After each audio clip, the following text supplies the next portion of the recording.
guys, welcome to the 1 in 20 show. My name is Evan Rogers, and today I'm joined by Noah Ozuna, who is an NYU musical theater major, and he's going to be answering the question, how do you get into your dream school? Noah, welcome to the show. Thanks for having me. Yeah, man. How are you doing? I'm doing pretty good. How about you? I'm doing good. I wanted to get into this. I guess I normally preface each episode with how we met and stuff. And Yeah. I didn't tell you this, but I just had Evan Reed on the other day, and I hadn't seen him in forever. I just ran into him, I think, Did you yesterday. Really? Oh, did you really? Yeah. Yeah, he just got back from the whole Disney college program thing. We were chatting about that the other day. But we were talking about how we met in Escape Theater, and I met you at around the exact same time in Oliver, I think, right? Did we do that together? Can't remember. I actually didn't do Oliver, but so it was Oz. Yeah. It was Oz. And I don't really remember meeting you right off the bat. I feel like we kind of knew of each other beforehand from Right. me going to your church with Jesse. Yes. That's right. We knew each other through Jesse. And then we were in one of the split casts of Oz together. Yeah. Scarecrow and I was Lion. So if you wanted to just start it out with when was it that you really decided I'm gonna do this?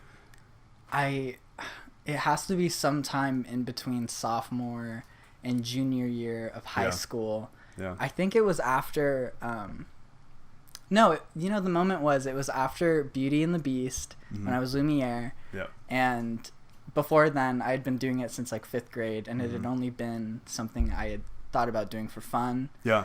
And I had always I always dreamed about being an actor or whatever, but especially at that time in your life when everyone's telling you it's got to be practical, let's be a doctor, let's be a lawyer. Right. So definitely I wouldn't let myself even think about it. Right. But after the show, I went back in the back behind the theater and was taking pictures with people. Mm-hmm. And I met this woman. I wish I remember her name, but she Are you talking about an escape show? an escape show.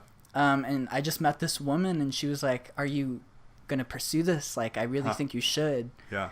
And just hearing that from a random person really meant something to me. Yeah. And it made me believe in myself. So it was I would have to say right before junior year, I was okay, I'm just gonna commit. Yeah, and I think it's kind of interesting because in those ages, I remember even feeling you're looking for affirmation, right? Yeah, if what you're doing is right, but yet you still want to be independent some way, Yeah.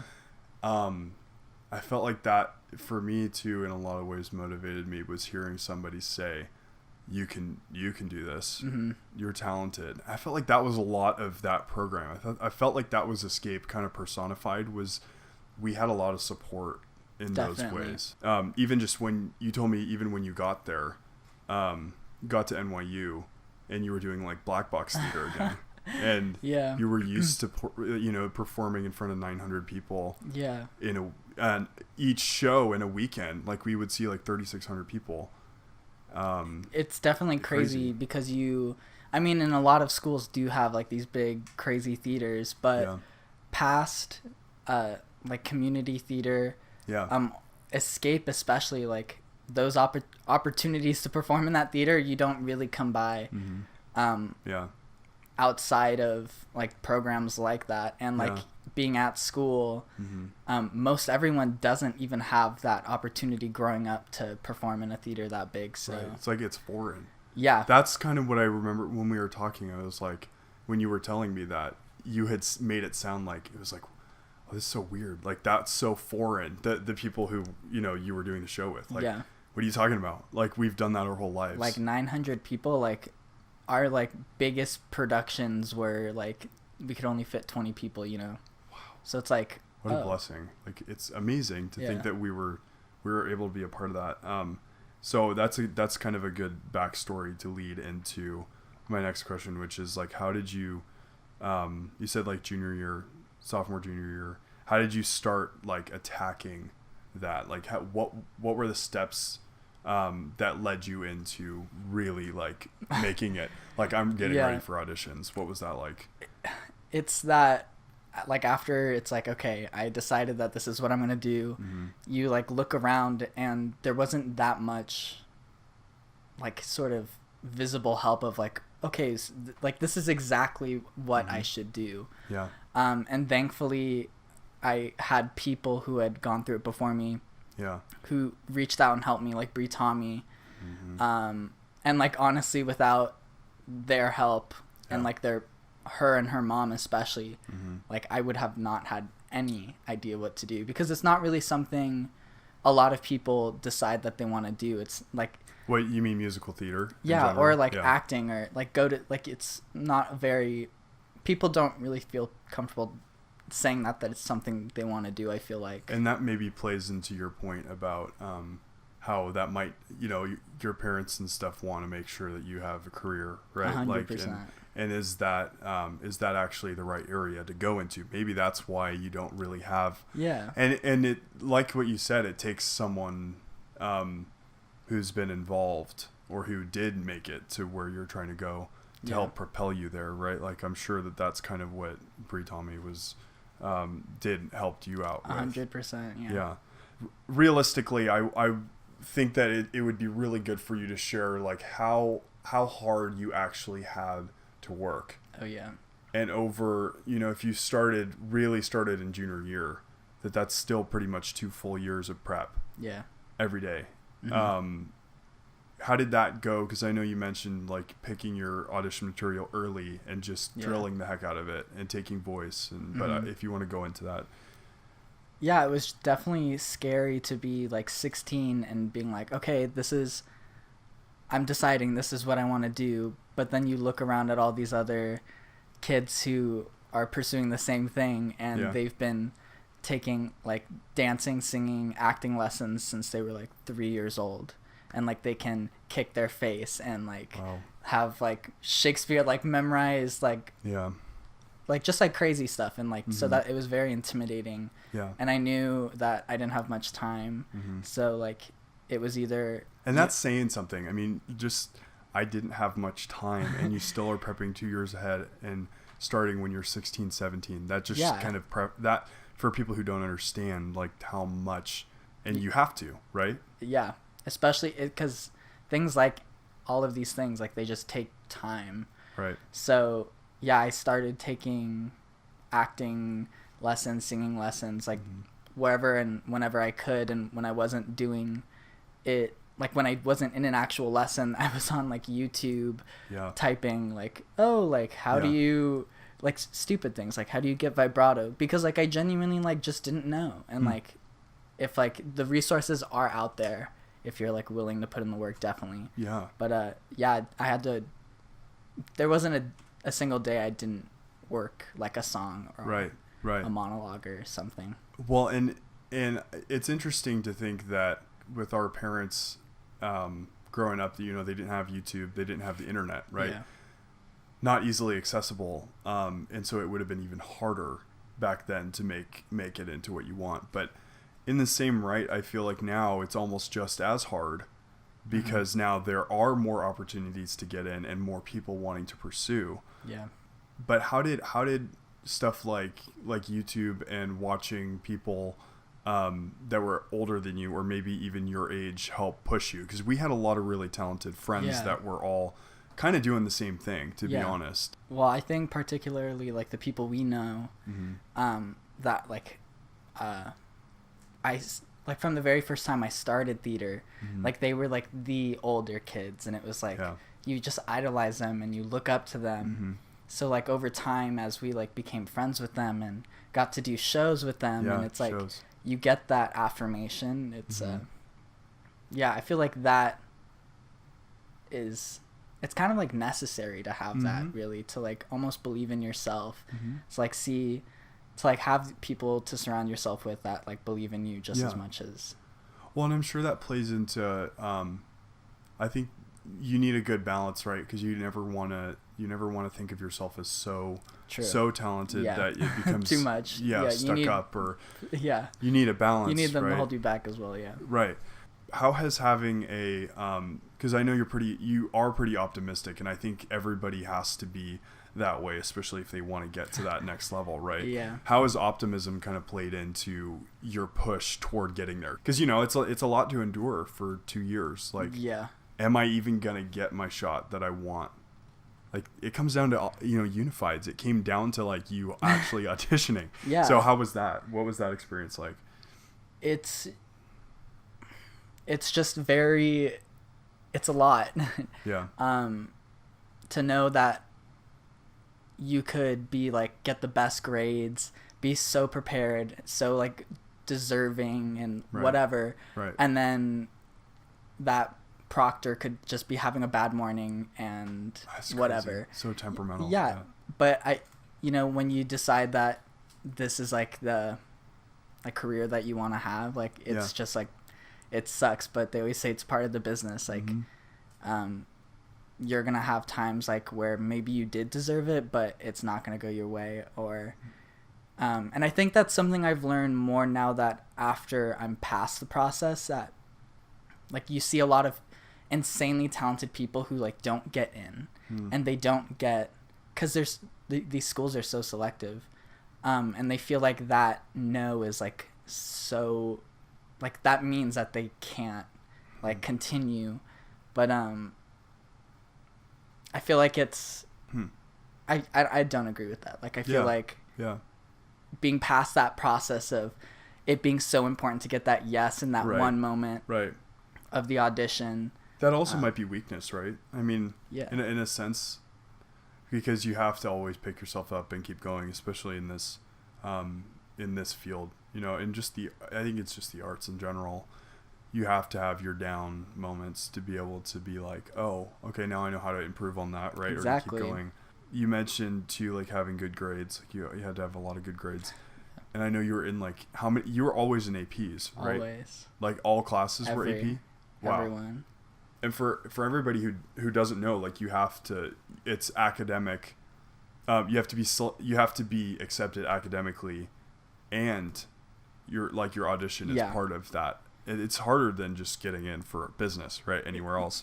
Yeah. How many schools did you apply to?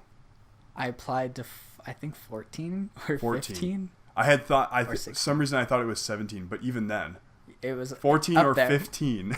Yeah, a lot of schools. And you ended up auditioning for all? I think I only ended up auditioning for about 8 or 9. 8 or 9. And that was and at that's all in Unifieds, like right? 2 days. Right. Crazy. Yeah. Crazy. What was that Unified process like? Because I know that you had to do, not all auditions were all at once, right? Because did they have any like group auditions where there'd be multiple schools in one audition, or was it like it was like single auditions for each? Yeah, they were pretty much all like single, one audition per school. That's pretty crazy. You had to prep what is it? One song? Every school has their own specific thing they want you to see. So it's like you come in with like 6 songs because the school wants to see 16 of this one and 32 of that one, and like a whole 32 bars, you mean? Yeah. Like they all just have their very specific, like, has to be from before the 80s or like this kind of sound. So what was NYU's? Do you remember what NYU was? NYU's was, I think it's a 32 of like a classical traditional song. Wow. And then I think it was 32 of, and they're the only school I think that they let you do this, but you could sing a pop song. Oh, okay. Or a contemporary musical theater song. So you had to prepare 2 songs. 2. You have to do any dance stuff for it too? Wow. NYU's was one of the, most of the main schools, they're like 4-hour auditions. Oh, so it's like you'll dance, and then you'll sing, then audition, and then... Yeah. What was the day of like? I was extremely nervous. I had done one audition before, and I had done that specifically because I wanted it to be like, okay, like get the jitters out. Yeah. So then I was like, okay, I know what to expect, kind of just like, and my friend Bree just told me, just have fun. And like, that's all they want to see. And like, that's all that matters. I wish I could like tell myself like, you can mess up, you can like if you messed up and like kept going, that would mean so much more if you actually nailed it. It shows like they want to see that you're not perfect, because then why would you want to go to school? Yeah. You know? Wow. I know it's kind of heavy. I mean, so much rides on that one moment. I feel like that's a lot of theater in general is so much of your prep rides on auditions, right? Mm-hmm. I mean, even more so, I think, than a final performance, because you feel security when you have that part. And you have, do you know what I mean? Like, totally. It's more, at least I felt like that a little bit. What was your audition material? Do you have a song or two that you remember using, or? I remember one of the main ones I did was Once Upon a Time from Bear, a pop opera. It's one of my favorite musicals, but it's Bear. Interesting. And then you had to prep more than that though? Yeah. Right. So I also had like, oh my God, what are these songs called? I'm trying to remember.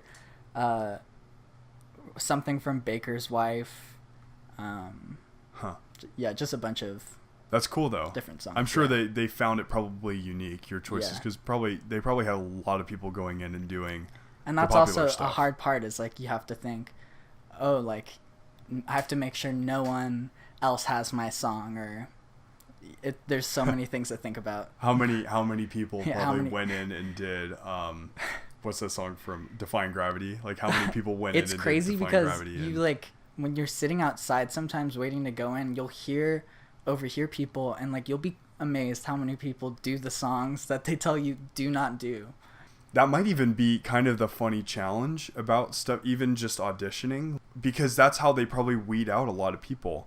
Like, are they totally obedient and submission? Yeah, submissive, because that's half the battle, right? Like that's part of your attitude. I feel like while at NYU, I'm learning so much stuff and tons of technique or whatever. But at the same hand, like I feel like the most valuable thing that I've learned there is that like you just have to not care and like let it be sloppy. Yeah. And it does don't perfect is boring. Like no one wants to like watch a perfect scene. Like those moments in theater, like when things go wrong, like those are the moments like everyone loves the most.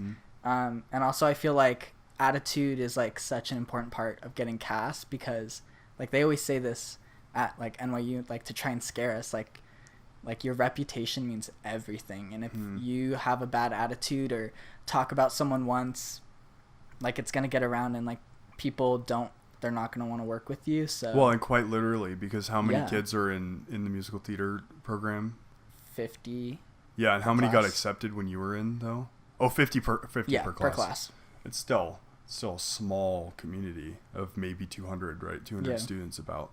And they do talk. They openly talk. So it's like you always just want to make sure you're part of the solution and not part of the problem, even especially when you're auditioning. Like if something ever goes wrong, like, oh, like what can I do to help? But you don't want to be talking or. Yeah, that's interesting. Because they're watching. Yeah, it gets around. They're always watching. Wow. See, that to me is another testament to the character that comes with the talent that you have to have, right? I mean, you bring that into auditions like we were just talking about, and you continue that throughout your 4 years or however long you decide to spend there. I know you've had the cool opportunity with working with a lot of amazing professors that are either, I think you mentioned that some of them are still on Broadway, like they are just like finished, just finished. What's been like the biggest takeaway from that? Because you mentioned a lot of really neat things about how professors would just like, I gotta dip out and go in the middle of do class. My 7:30 show tonight or 8:30 show tonight. What was that? What's that like, having acting, like actually not acting, but having real talent in there, like teaching and training? And definitely, I feel like, and that's what I feel like NYU, that's one of their things that they have over other schools, is like that we do have so many teachers that work. Yeah. And on one hand, it's like, no, it just is. It's like so inspiring to like see that one, like they're doing it. Yeah. And it is a career. Like you can have a a family and like look, like you can still have a normal job too and like teach and like and also like they have so much passion for it that they want to, like, it means something to them to like impart it on the next generation of actors. And they're genuinely, like, generally and genuinely kind from what you've said too. Like, they're willing to help the next generation, but willing to push, right? Yeah, definitely. It's a bit of both. Tough love. Yeah, definitely. But you need that. That's what you pay for, right? I mean, that's what you pay the massive amount of money for. That's right. Yeah, and I feel like we forget that sometimes because like they can be hard and like it's not meant to be easy. But right. Yeah. What was that time like for you when you actually found out that you got selected? Yeah. And then how did you choose? Because didn't you get accepted to multiple and then you had to choose? It was between NYU and USC. Right. So. Well, that's kind of a no-brainer. Yeah, for me, because I wanted to really get away. Yeah. And then USC would have just been normal, like straight acting, straight like theater. And I wanted to, like, why not? Like, why not get better at singing and dancing also? Yeah. Well, and it's fascinating because then you have to think, again, applied to 16, auditioned for 8, and only got 2. Into 1 that you really, really wanted to get into. Yeah. But then, like, at the same time, you get into every single one academically, which is, like, the normal step that... Sure. Which is the part that sucks. Wow. To, like, get the acceptance, but then also get denied at the same time. Well, what was it like to pick NYU? Amazing. Amazing. Yeah. But I can... It's hard because, like, at one time, like, while I think it's, like, yes, like, have a, like, dream school, like, if it's what you want to do, like, there's just as much value in not going to school because more or less it is just, like, that money that you save from going to these schools, like, use that and just take lessons because it's more or less the same thing. Like, find the teachers that work for you and, like, you're set. I've heard that said a lot, that it doesn't really matter exactly as long as you're doing it, like, that's the biggest and most important, like, step. That's amazing. How about from the connection standpoint?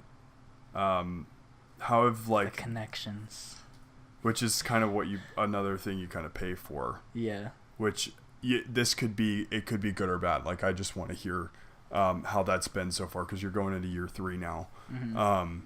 Have you met valuable people? I mean, you could talk about what's his name from Frozen who comes in and works with you guys and stuff. That's been pretty cool. But you could just kind of talk about if it's real, if it's not real. I mean, people need to know the honest truth, you know. Definitely, like, anywhere you go, like, you're gonna meet people.